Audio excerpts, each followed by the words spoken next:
This is the assisted squat. Now, I put this in as an assisted squat, but if you're capable of doing a squat without assistance, more power to you, and that's what I expect you would do at this point. But I didn't want to leave anybody out. So a couple of things you need to remember with the squat. Feet should be about shoulder width apart. Toes should actually point out slightly. And as you squat down, the weight needs to stay back on your heels. And you might also hear a lot of times that the toes shouldn't go beyond, or the knees should not go beyond the toes. That's incorrect. Your toes are able to go in front of your knees. The big deal is whether or not you have the ankle mobility and things like that, but don't worry, we're going to get through all of that as well. So you can see me from the side. This is what a squat should technically look like. As I squat down, the butt goes back. The knees are starting to go over the toes, here, and then back up.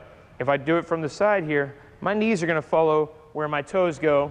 As I sit down, my chest stays up, my weight's on my heels right here, okay?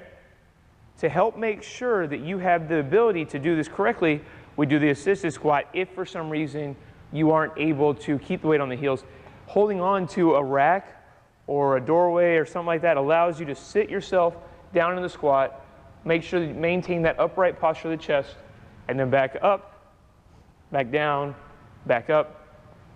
Now, I have a kettlebell here. This is for the advanced people. If you're able to maintain a squat and actually get down at least parallel, work on form way before we work on weight. It'll pay off in the long run, I promise. If you're able to maintain form, you can hold a kettlebell. We call it the goblet squat. You're going to hold it just like this, sit down into it, squat down, and then hold down there. Just keep holding this near your chest. I'd actually prefer it against the chest, but right now I have a mic right here, so I don't want to mess that up. So hold that goblet.